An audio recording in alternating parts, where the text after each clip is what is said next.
My Bed-Stuy love affair, this is home to me.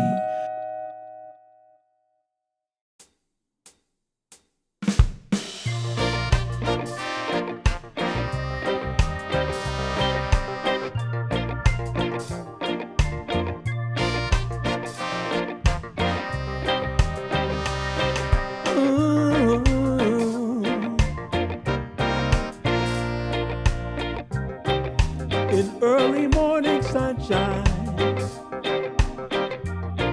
you head down to the street. You see your brand new neighbors whom you have yet to meet. You're looking at each other, not knowing what to say. One of life's surprises has greeted you today. But remember how you were raised with a universal phrase. Any day is a good day to say good morning. Any day is a good day to say good morning.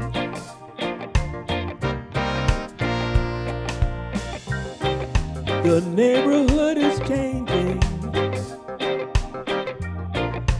right beneath our feet. Hidden economics subvert community. Just as our resilience enables us to be with fresh collaboration, we'll find new strategies, and we never will surrender our true humanity. 'Cause we know any day is a good day to say good morning. Any day is a good day to say good morning.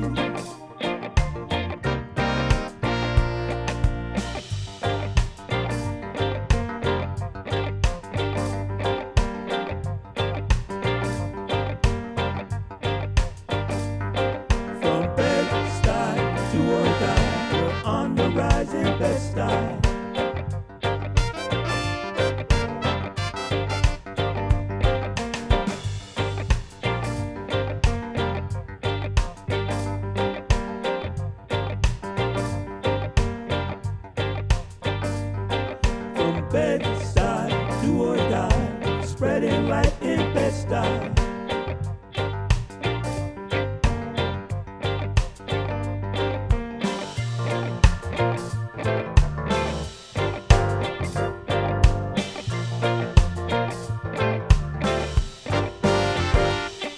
From Bed-Stuy, do or die, we're on the rise in Bed-Stuy.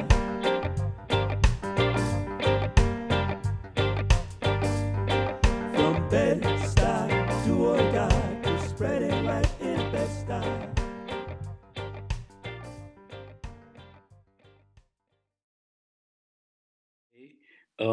For folks who are listening, I'm Michael Hill, and I'm involved in this project as a songwriter, a musician. I play guitar and I sing, and I've collaborated with my brother Kevin in the deepest way. We go way back, making music since we were young folks, children. Um, so that's my basic role, and is really in uh, writing songs based on an interview with Natasha Johnson, an extraordinary person from Bed-Stuy. And my physical description: I wear glasses. Uh, I have a Crooklyn shine head haircut. Bald, brown skin, incredibly handsome, and pleased to be here with my colleagues. My name is Kevin Hill. I'm a musician. My primary role in this project is to interpret Mike's ideas and musical ideas as he interprets Natasha's ideas. And it kind of flows from her to him to me. And I've been finishing his musical sentences for 50 years. So we kind of have a great working relationship. You know, and we can be harsh with each other, we can be kind to each other, supportive of each other, but always in the interest of the art. And I've always been intrigued by Brooklyn and the diversity and the gravity of Brooklyn, all the culture. And when I saw what this project was and what the particulars are, I was all in. And be able to tap into some of those cultural references. And in terms of a visual reference, I'm essentially Michael with a beard. 6 feet, brown skin, no hair, and glasses. So, but yeah, this has been a pleasure to do. Hi, everyone. My name is Natasha Johnson. I don't know what my role is. I'm a participant in this project.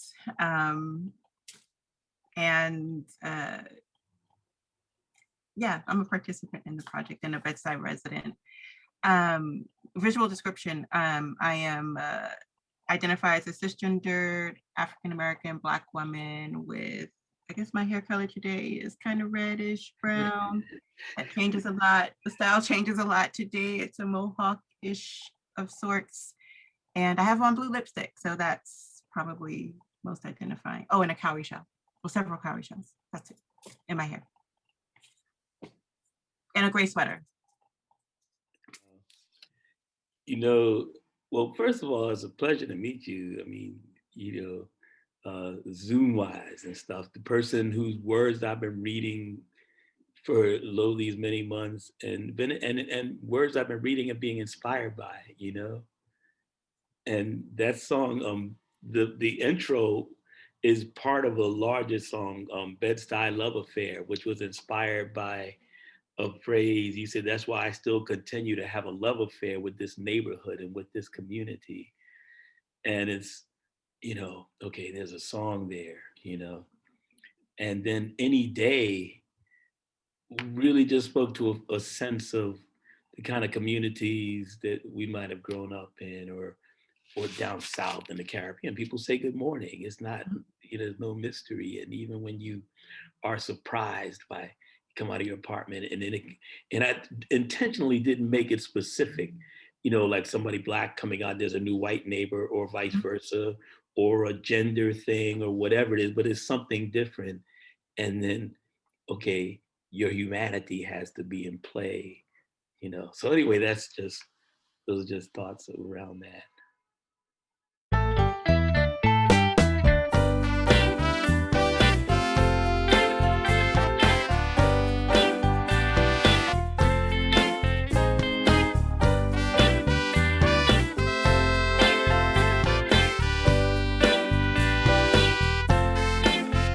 When you think about the street where you live, does the name ring any bells?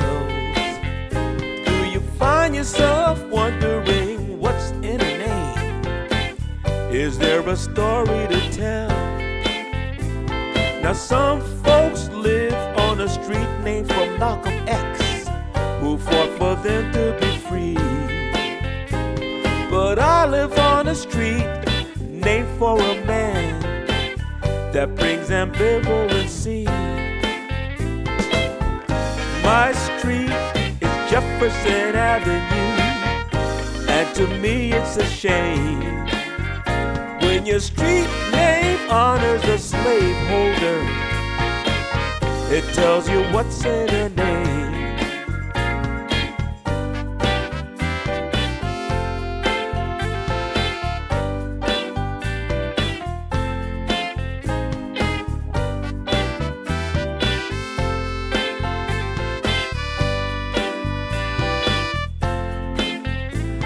Now Thomas was a man who called black folks inferior, with one exception for sure.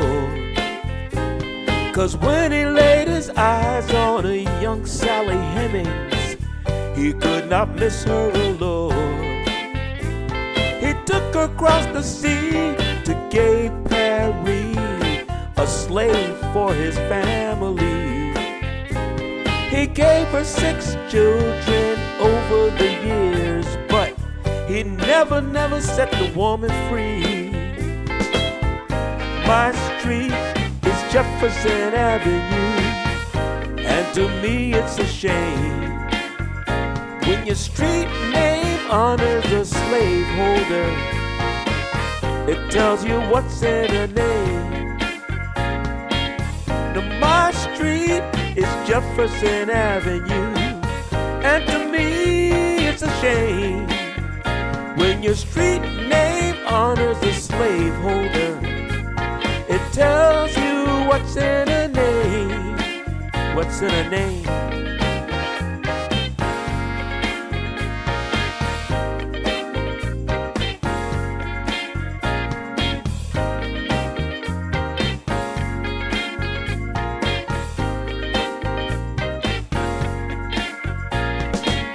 I wanna live on Malcolm X Boulevard, down near Billy's Cafe, and I'll be feeling good on Malcolm X Boulevard. I'll know what's in the name. I wanna live on Malcolm X Boulevard, down near Billy's Cafe, and I'll be feeling good on Malcolm X Boulevard. I'll know what's in the name. I'll know exactly what's in the name.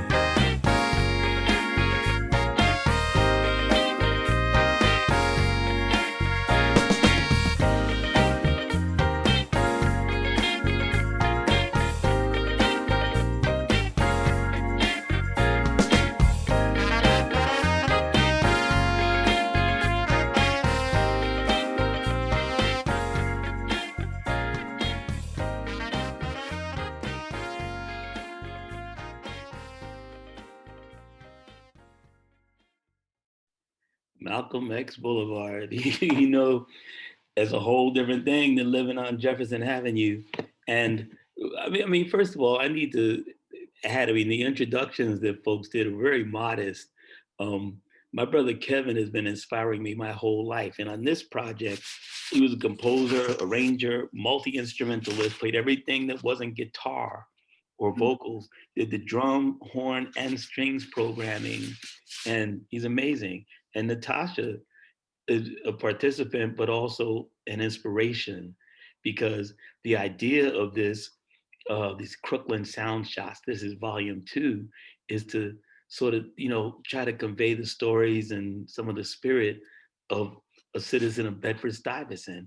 And when you find somebody who has stories and is as eloquent and articulate and passionate, as Natasha is, there were songs there. So that was one of them, about living on Jefferson Avenue and knowing that, hey man, he was a slave owner. He wasn't, I mean, the funny thing is that the lyrics themselves were actually pretty sobering, but the musicology of it was actually pretty upbeat.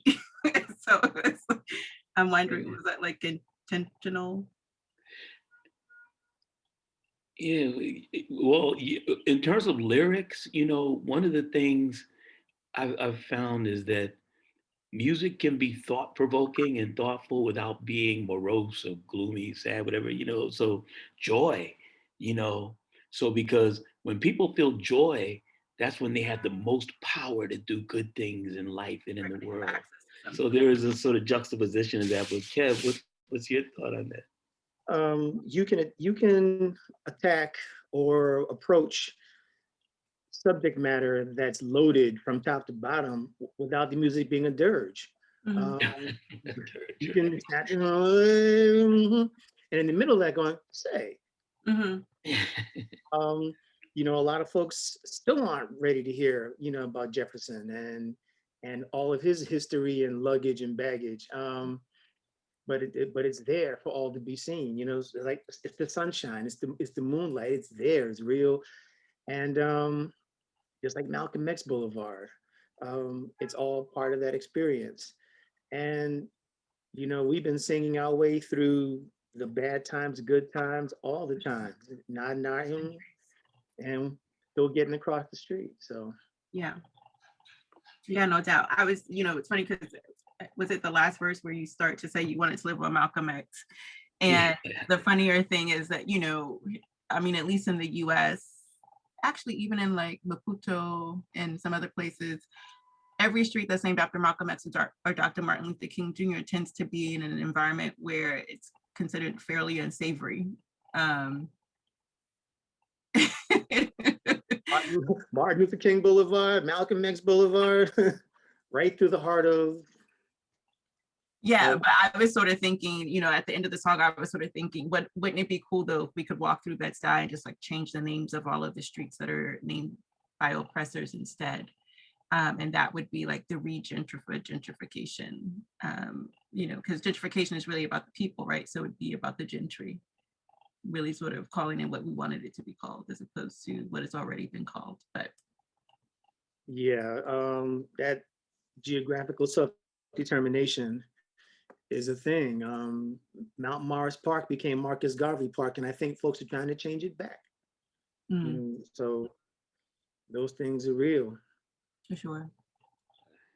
You know, it's funny, the first song I didn't get to share with you, but I had thought with that song about, you know, what happens in the morning, all I could hear was my mother in my head. You know, if you woke up and didn't start the morning by saying good morning when you entered the room, she would look at you and say, I didn't sleep with you last night. Yeah. And I was like, what? And I'm like, oh, good morning. All right. So that was the first thing that came to me when I heard those song lyrics. I was like, I can hear her saying, I didn't sleep with you last night. So. Oh man, you know, wow. When you write a song, you hope it evokes feelings and thoughts and memories and people, and it's especially an honor to have that happen with somebody who inspired the song in the first place. It's like, whoa, okay. Oh yeah, if you met Miss Mary, that's my mom. She wouldn't have to say much before you'd probably be writing an album. But wow.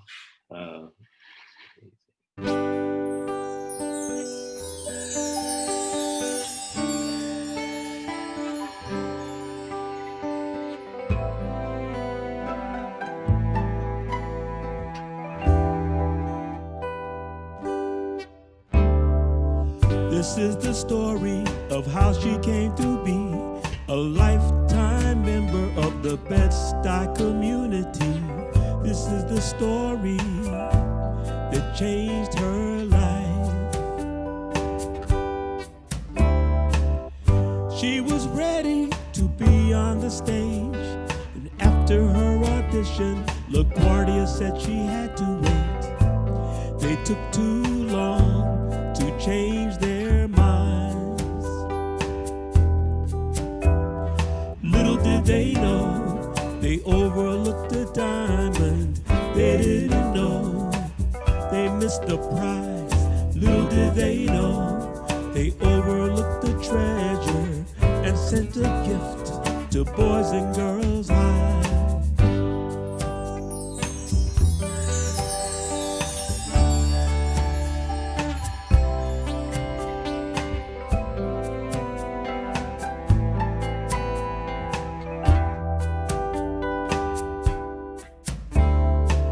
She graduated, soon returned to teach, and had the focus where goals are never out of reach.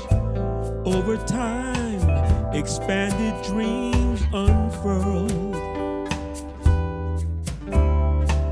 Became a gender wellness innovator, lawyer, professor, strategic activator. She's an artist and a star whose stage is the world. Little did they know, they overlooked the diamond. They didn't know, they missed the prize. Little did they a gift to boys and girls high. Little did they know, they overlooked the diamond. They didn't know, they missed the prize. Little did they know, they overlooked the treasure and sent a gift to boys and girls high. Little did they know.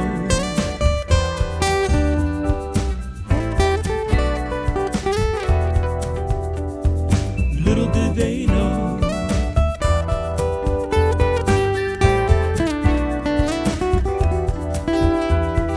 Little did they know.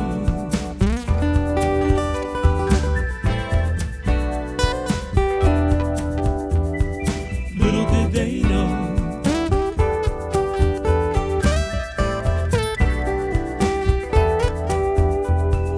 Little did they know. Wow. Well, I mean, that was inspired by your answer to Monica's question in the original interview about how you wound up in Bed-Stuy, and it's quite a story. And so yeah, you know, in writing songs like this, in any songs, particularly when you have an idea and it's okay, there's a song there, and then the first thing that came to me, little did they know, you know. Mm. They had realized who you were. It was like you had been in LaGuardia, you know. Well, But I have my Raisin in the Sun monologue all together. yeah, yeah. Hey, but you know, they sent a gift to Boys and Girls High and to the Bedford Stuyvesant community, and yeah. So that's where that, and yeah. I mean, I think it made a proper shift in, you know, when you think about pivotal moments in your life. And of course, at 13, no one's thinking, oh, you got waitlisted for a high school. So that's not necessarily a pivotal moment, right? Because in New York City, high schools are bound.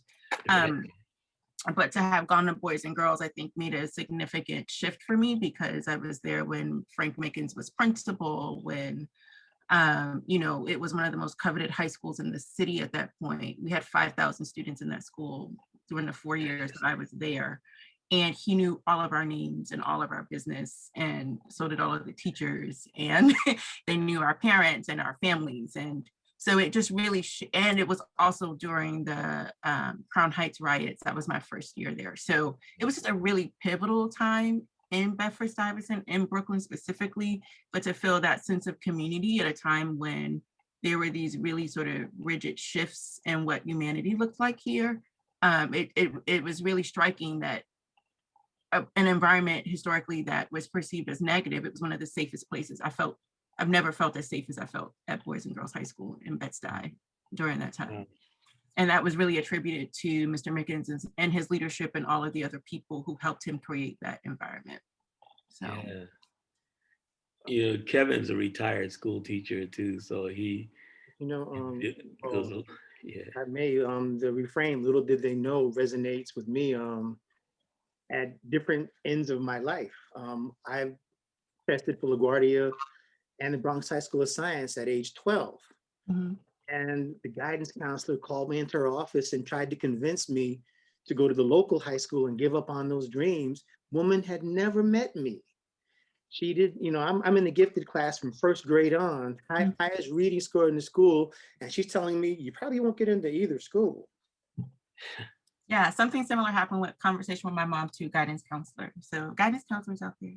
And the woman never talked to my mother. She took this 12-year-old kid and said, decide your future. Wow.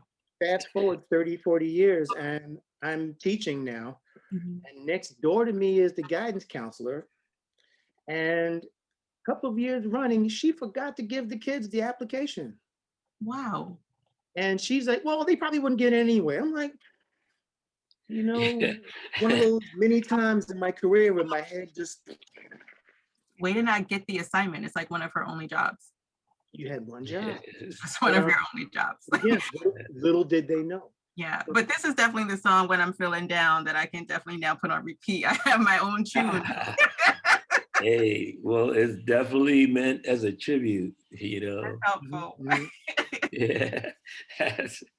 And also the subject matter informed all those sounds in that song. My sound choices were very different. A lot of, orchestral instruments there.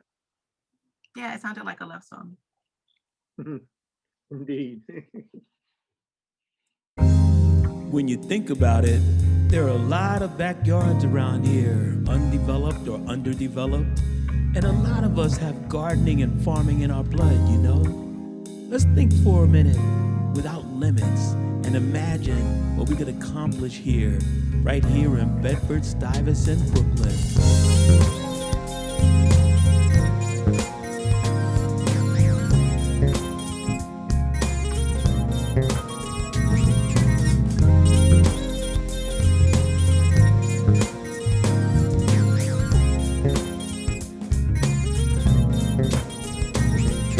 Farming in Bed-Stuy, my sisters and my brothers, farming in Bed-Stuy. Well now, farming in Bed-Stuy, we could feed each other, farming in Bed-Stuy. Sometimes what may seem an impossible dream, through another lens is not crazy as it seems. Cotton came to Harlem in the mind of Chester Hines. Why not fruits and vegetables in backyards of Bed-Stuy? Farming in Bed-Stuy, my sisters and my brothers, farming in Bed-Stuy. Yes now, farming in Bed-Stuy, we could feed each other, farming in Bed-Stuy.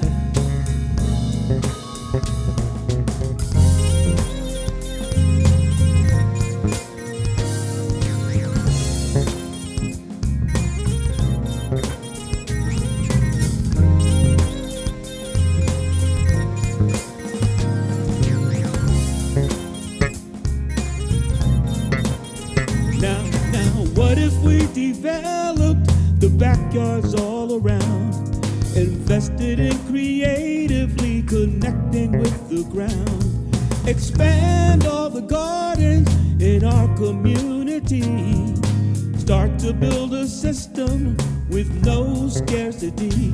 Just imagine growing food for our health, turning passion into revenue and wealth. 'Cause you know that we have farming in our roots. You know we do. Farming in Bed-Stuy, my sisters and my brothers, farming in Bed-Stuy. Yes now, hey, farming in Bed-Stuy. We could feed each other, farming in Bed-Stuy. Right now, right now.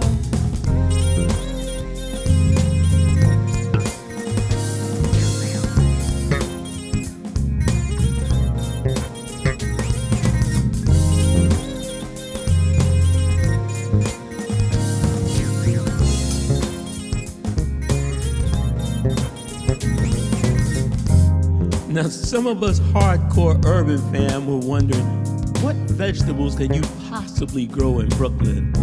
Well, a couple of things: tomatoes, potatoes, cucumbers, jalapeno peppers, black beans, sugar snap peas, spinach, lettuce, kale, radishes, bell peppers, soybeans, green beans, tomatillos, broccoli, cauliflower, bok choy, onions. How about some herbs, maybe like basil, oregano, mint?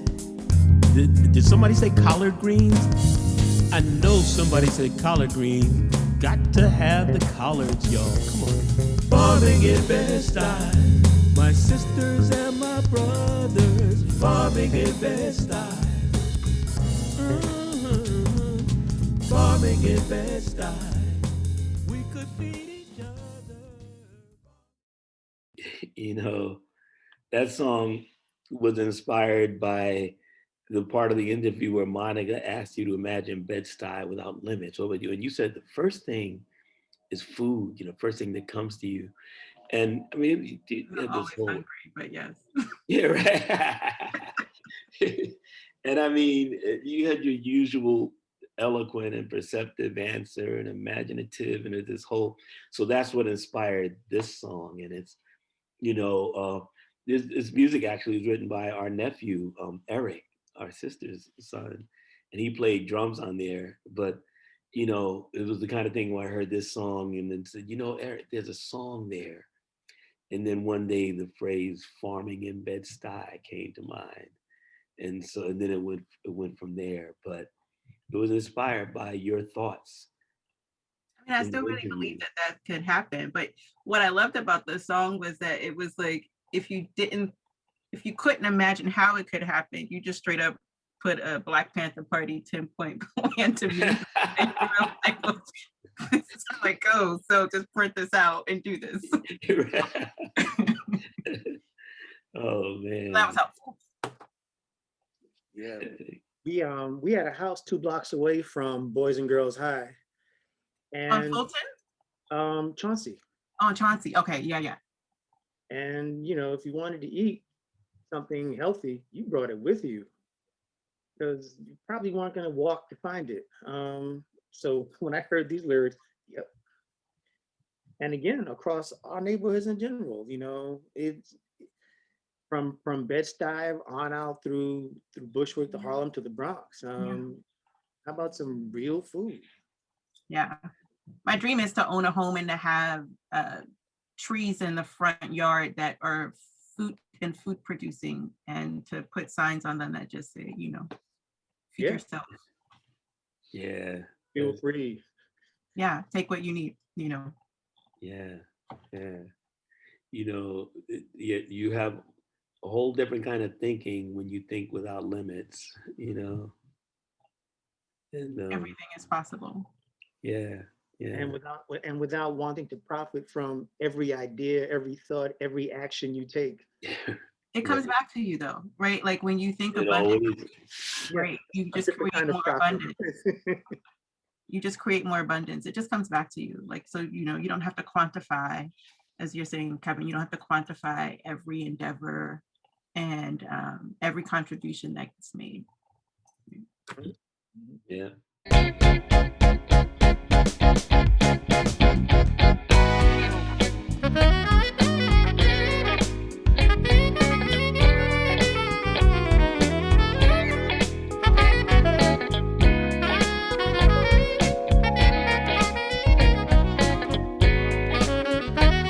Well, there is music for when you're lonely. There is music for when you're glad. Well, these are blue shoes blues for when you just have to laugh. There is music for when you're in love, or when your heart is broken in half. But these are blue shoes blues for when you just have to laugh. Sometimes you share a moment with someone you never met, a passing connection that you never will forget. Words pass between you, will leave you with a smile and fresh appreciation for your neighborhood style. And it started with blue shoes. These are Natasha's words. This neighborhood has become what it has because of the individuals who live here and who they are in the world. And seeing these faces is what motivates me and gets me going. The fact that I can walk through the park one day and I had on blue shoes and didn't have on blue lipstick, and this elder who I've never seen, who I don't think I've ever seen before, he said, "Now this is the day you need to have on that blue lipstick. I don't even know why you came outside with those blue shoes on without that blue lipstick." I said, "Now I don't know what I was doing." He said, "I know. I don't know what you're gonna do without me." I said, "You're right. That's community. It's about the people who are here. They have a particular spirit and soul that they generate individually, and most important, collectively. We feed off of each other, and and we're generating this together. And that's what makes this place special.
Yeah, inspired by real life events, That's great. I don't When know you- what to do with that. I laugh because he read me for filth, and every time I hear it, I just laugh again because it was so funny.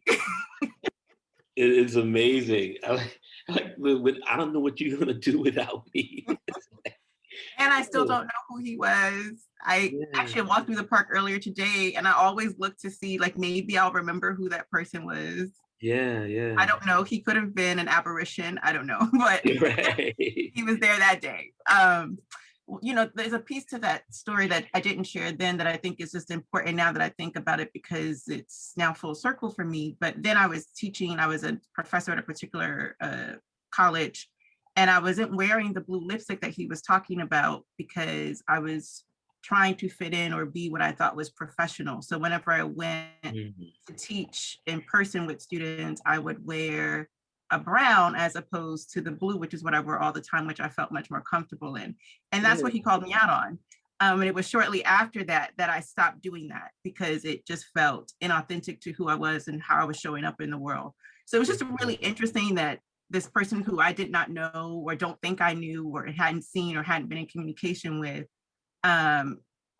even noticed that there was something outside of my character. Yeah. That's really, wow. Oh man. And I mean, and as you say, from your future realizations, he was just tapped into something with you. He tapped into something. He was very incredibly keen, because I was already like not feeling comfortable about doing it, but I was doing it because I thought I was trying to fit in, and I just didn't fit in there anyway. That was clear. So I appreciate him, whoever he is, wherever he is in the universe, because he got me really present to something. Oh, that's one of the songs on which you would have a songwriting credit, because that one and one other one, I use your text in the song, because it's like, well, it's not gonna be told any better than this. So, man, well, you're a great storyteller too. So it's it was vivid, when you answered that, it's like, well, okay. I mean, what else do you say? You're like, you're right. Like, yeah, right. And I found the blue shoes. These were the shoes.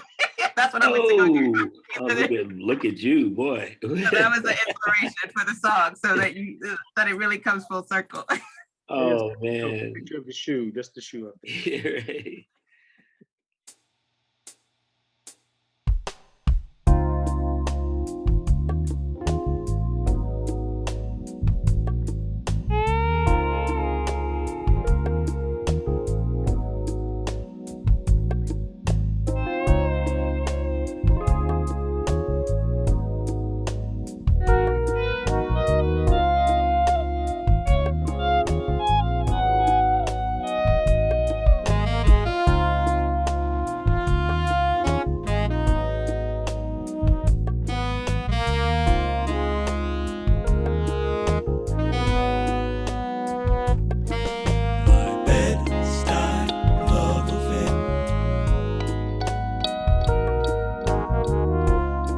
you asked me to paint a picture of the landscape of Bedford Stuyvesant for me from 1991 to 2019. It's interesting because there's been components that have always been the same. There's always been a soulfulness. There's always been a vibrancy. There's always been an authenticity here. My Bed-Stuy love affair, more than fantasy. My Bed-Stuy love affair, this is home to me. My Bed-Stuy love affair, more than fantasy. This is real to me. There's always been an immense amount of diversity among Black and brown people. There's always been a connectivity of those individuals where you know that you've been seen, whether they acknowledge that they see you or not. People see you and know you here, whether they tell you or not. They tell you when you need to know.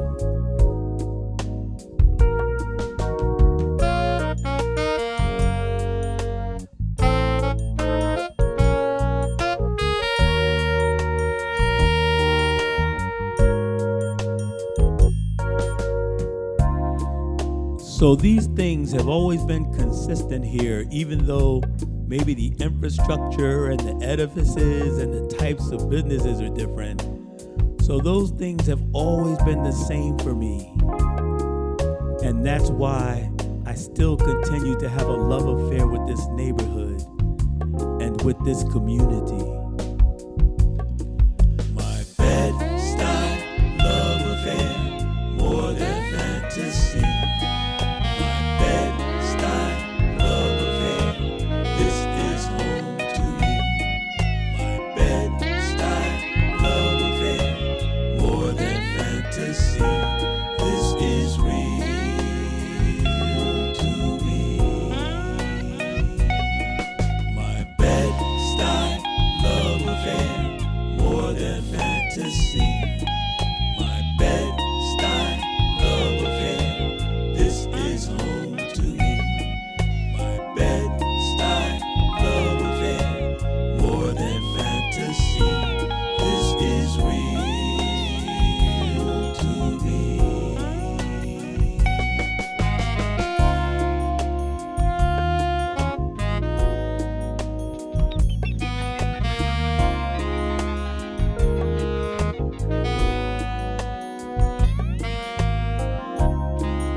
Well, I mean, that's another example of inspiration. I mean, because for you to say that, you know, about this is why I continue to have a love affair with this neighborhood and this community. I mean, it's powerful and profound, poetic. It's just like something that not everybody would say. So it was, yeah.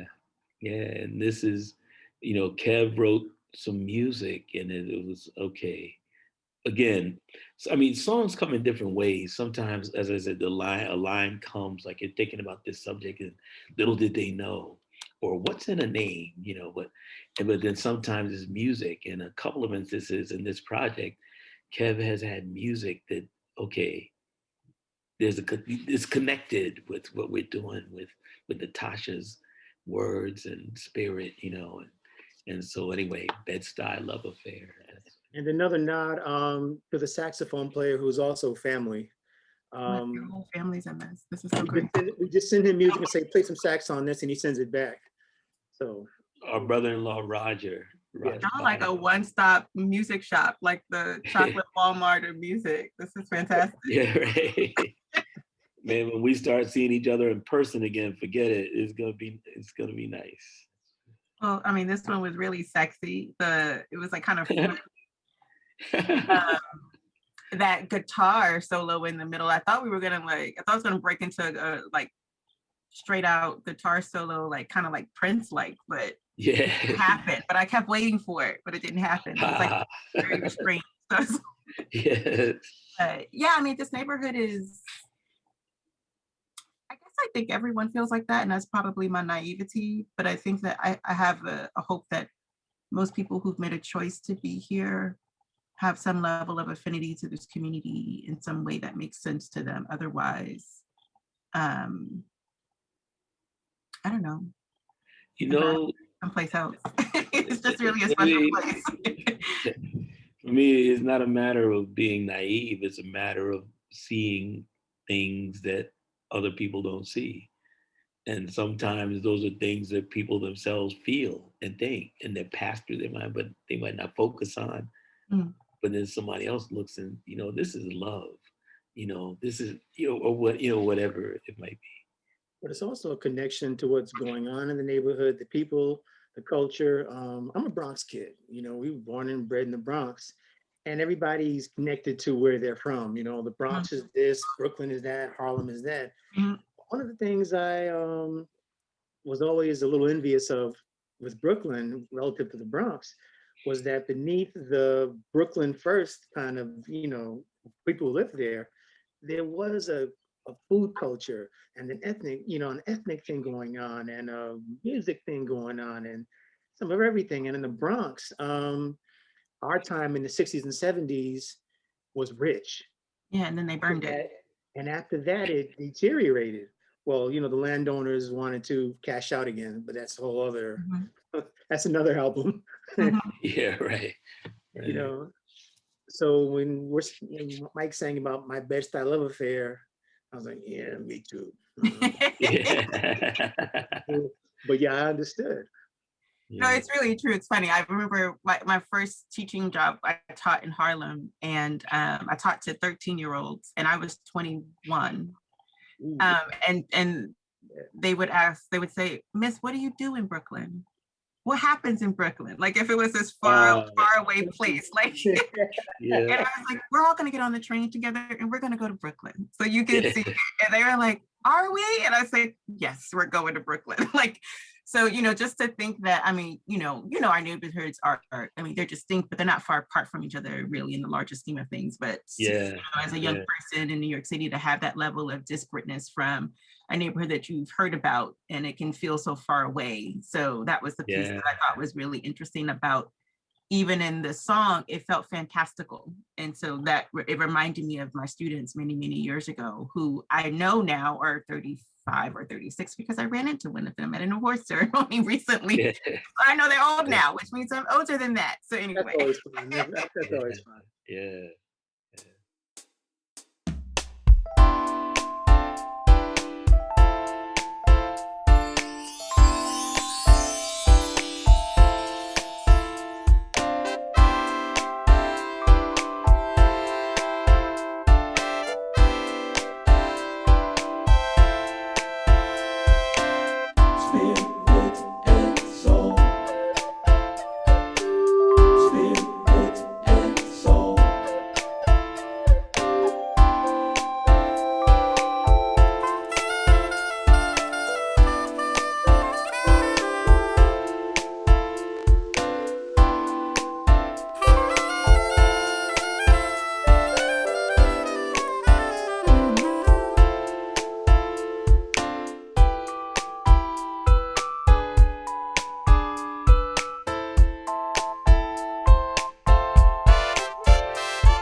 once again, your words. I mean, and it's interesting. Kev he wrote this music, and it's again a feeling of, okay, there's something. And in your interview, you were talking about the neighborhood changing. Buildings could look completely different. The street names can change or whatever you call it, but it's about the people who are here. They have a particular spirit and soul. And so that's the chorus of that spirit and soul. But it really, I mean, trying to evoke the spirit of peace in the neighborhood. But for me anyway. No, I definitely felt that. This felt like the, Sunday afternoon after a really good church service. Yeah. When everybody's just mingling outside of the church steps. That's what this felt like to me. Like, when you're not at the service, you're just driving by. Yeah, right. You see everybody with the hats and like you didn't go to the service, you just see that they had service and you are vicariously inspired because of their good feeling. That's what this song felt like. Cool. I know that was roundabout, but that's what it felt like to me. It's one of those rare things that I've worked on. When I go for walks in my neighborhood, that's the first thing I play as I walk down the street. We don't have sidewalks up here, so you're walking on the middle of the street, trying not to get yourself run over. And I'm playing that song, and I'm laughing.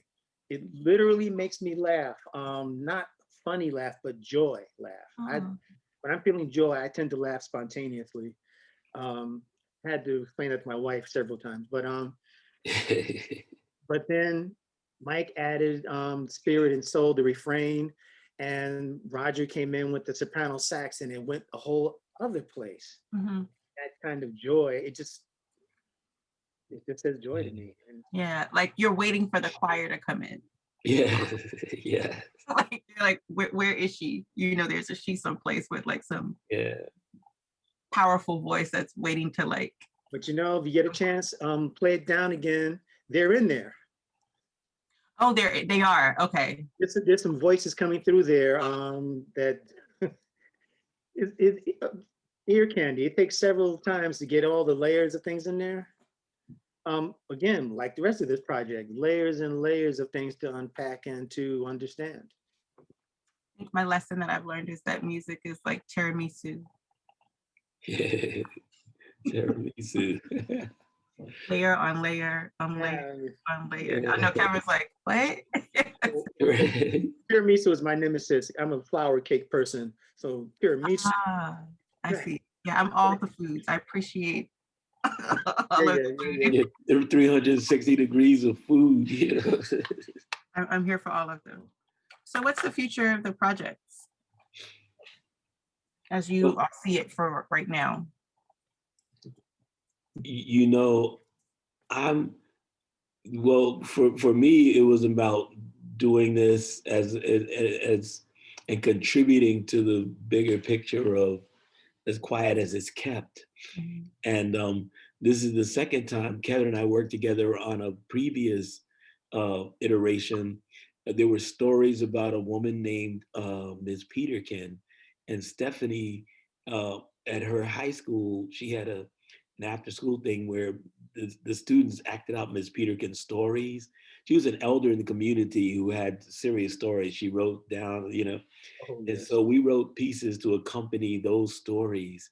And so in trying to think of how we might contribute to this one, Monica, when I sent that to her to listen to, and she thought, wow, maybe we can do that with someone, who's currently maybe in the photographs, and all of that. And that's how you came up.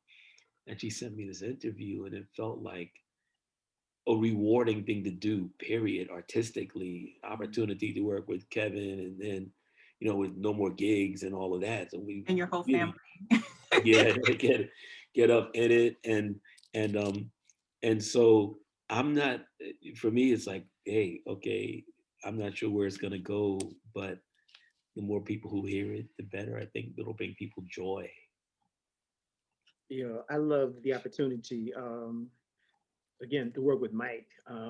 We that's what we do no matter what's going on. Right. but then to give it a purpose and a direction is was a boon, was a bonus, a blessing, and something so inspired. Like, okay, now time to step up and do something worth listening to, hopefully. So that was fun and get the word out. Yeah. Well, thank you both for using your gifts in such a noble way. And I'm sure that from what you both created, like ironically, the project is called As Quiet as It's Kept, but I think they won't keep this quiet. So Yes. Thank you for your thoughts and words. Yeah, thanks very, very much. It's been really a pleasure. And you know that I did different research, you know, like on Facebook and looking for interviews and stuff. And so the descriptions of what you do and little did they know, you know, and but in the article about your apartment, you have the same chandelier that we have. oh, which one? This, oh, you can't see it. I'm pointing up like you can see it. But I was looking at that. I was like, wait a minute. It's the shells. Yes. Yeah, that's what's right here. So Yeah, it's amazing. So it's like it's totally different now. That feature was years ago. I have idle fingers, so I'm changing things all the time. So it looks totally different in here now. But people are still very much inspired by that. Someone ran into me last week at the coffee shop around the corner and told me that they were moving into their apartment and they were using that article as inspiration for theirs. And I was like, well, that's really lovely. So yes. So, you know, it's just about being able, I think, what I've learned, if nothing else, about inspiration is that we all have impact on each other. And it's just, you just never know how what you do in the world or how you show up can impact someone else. And so I think that's just, you know, the important thing to lead with. So blessings abound, and appreciation to Monica for her role in this, Pia, Stephanie, and of course, the two of you. Thank you so much. Thank you. Thank you to everyone. It's been lovely. Thank you so much.